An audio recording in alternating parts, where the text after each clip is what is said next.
Hi, so my name is Aurore. I'm a visiting assistant professor at Stanford and one of MADWeb co-chair. And so Zubair Shafiq is the other co-chair. He's an associate professor at the University of California at Davis. Right, so MADWeb is our workshop on measurements, attacks, and defenses for the web. And the good news is MADWeb is on Friday, so we are looking very much forward to seeing you all on Friday at MADWeb. All right, so I guess you all know what the web is, and I'm not going to explain that. But the web, it's just going so much beyond web browsing and the browser. So you have here a list of different key points. So this is from our call for papers. We're looking for papers in this area. And so, yeah, as I was saying, as you can see, it's going way beyond just main browser. So we have fingerprinting, we have tracking on the web, browser exploitation and architecture, obviously. Some machine learning and AI application also for security, DNS security and privacy, digital forensics for the web. So we are looking for papers in this direction. At MADWeb, so we welcome work in progress. We are also looking forward to more provocative ideas. And so what we are also looking forward is work that have the potential to spark interesting discussions at the workshops. That's the main thing. All right, so the web is the most popular software platform today. This has billions of users are using the web now. The web is everywhere. Machines are everywhere, connecting everywhere. And so to cope with this widespread adoption of the web, the web is evolving incredibly fast. And so we have browser vendors are deploying changes incredibly fast, as I was saying. And so there is no proper or not always proper vetting and security evaluation of these new changes. Because these are not designed, with a security mindset or with an adversarial mindset. And so this kind of opens the doors to new and multiple attacks, which have not been studied before. That's one thing. And the other thing is the web was initially designed on fragile foundation. So it was not designed with a security mindset. It was not really thought to be used as it is today. It was just designed to basically exchange documents between different people. So no encryption, no security. And now we are kind of building things on top of that. And so this can only go wrong, I think.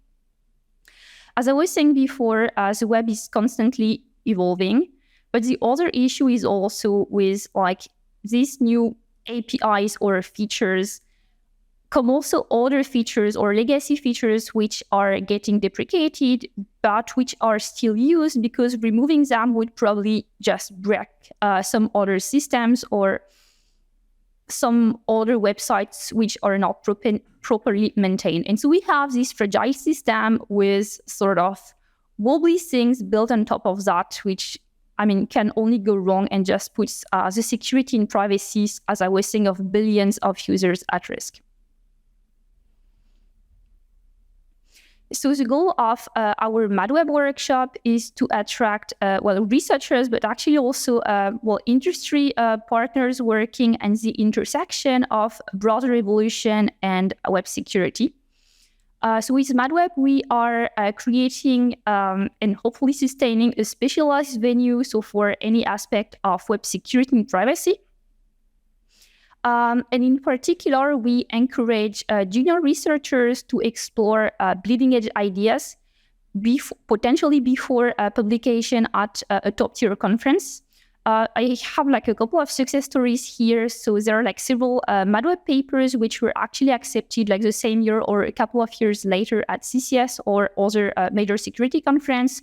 So there is the option to opt in or opt out to proceeding and then just, have your paper at MADWeb, get feedback, get discussion from the audience, and then submit the paper later to a top-tier security conference. So our agenda on Friday, we have two awesome keynote speakers. So the first one is Timothy Liebert. He is a staff privacy engineer at Google. He's working on web tracking. So he's not considering tracking really from a measurement or prevalence perspective, but rather from a compliance perspective. So how compliant tracking is, for applicable regulations. Our second keynote speaker is Raya Ansafi.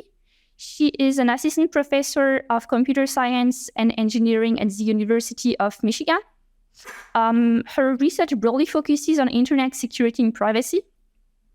So she's working on detecting and defending against adversarial networks. And on Friday, she's going to present their approach to monitor internet censorship. And now I'm going to let Zuber present the rest of the program.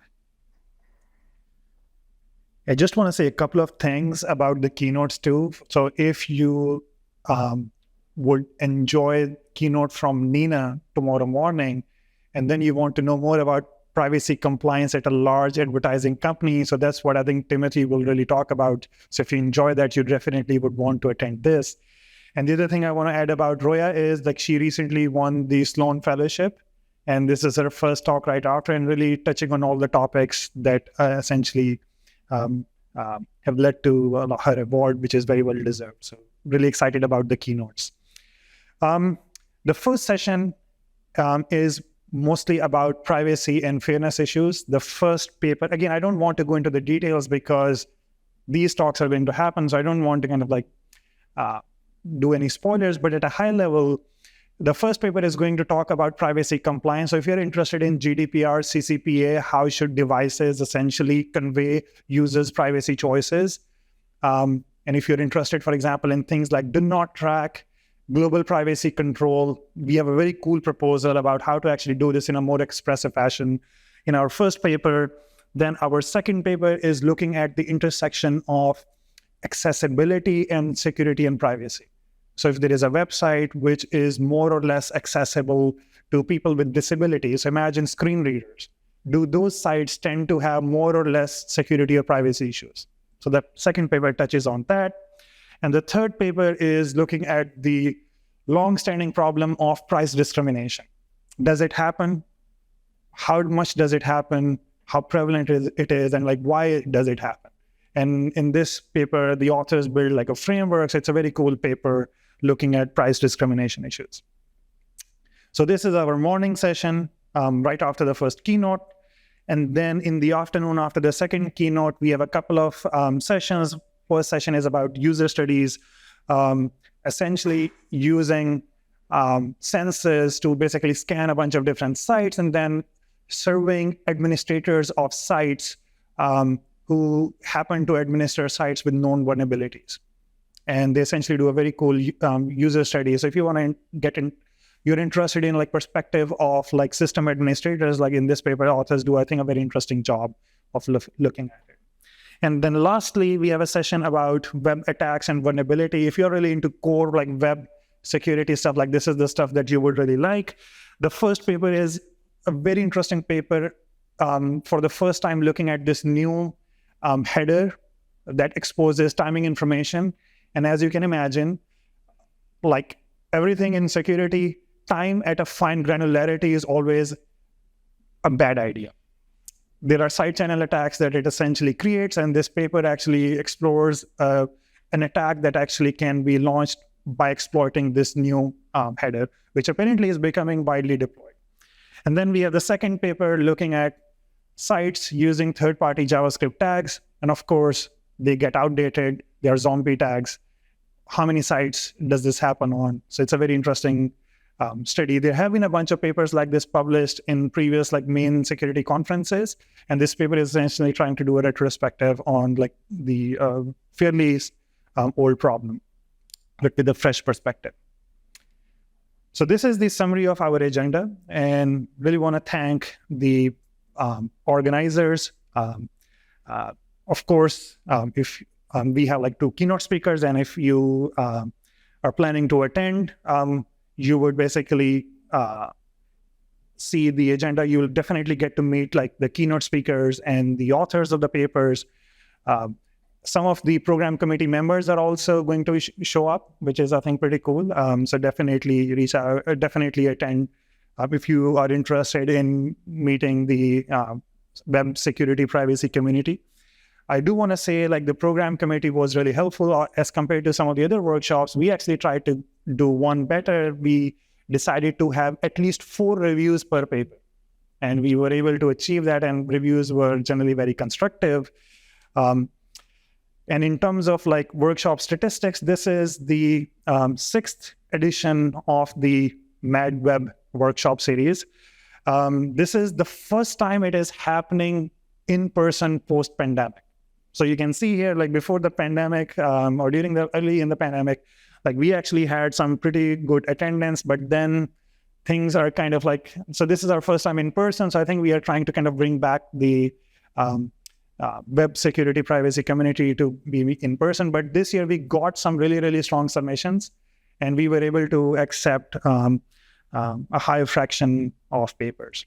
And because of this low acceptance rate, one of the nice things that is about to happen is that we actually will have enough time to present. So we'll roughly have half an hour for each paper. We are planning to have like a 20-minute presentation followed by a discussion or a Q&A session. So hopefully there'll be a lot of discussion here. And then we have best paper awards and best paper, best presentation award. This is funded generously by Palo Alto Networks. So we will have that. And then, yeah, that concludes our presentation. See you on Friday. If you're hanging out on Friday, definitely at least show up in the morning for the keynotes, but if in the afternoon, you might like some of the stuff. And lastly, I will transition to Ben. So thank you. So the benefit of being, the session chair for this is that I can just hijack the final presentation for a shameless plug. So if you like MADWeb, there's actually a sister workshop, which is called SecWeb, which is happening at SAP in 3 months from now. This is being chaired by Solton and Jason Polakis this year, and they are still looking for some submissions. So if you're interested in this area, they extended the deadline until, I guess it's Friday, whatever May 2nd is. So very similar scope as MADWeb is. And now it's actually, we're perfectly on time. So thank you all for your very interesting presentations to see what is going on around NDSS. You're not done yet for the day, because now you can go upstairs for the poster session. And I'm assuming since there are drink tickets somewhere here, there might be drinks as well. So see you there. Thank you.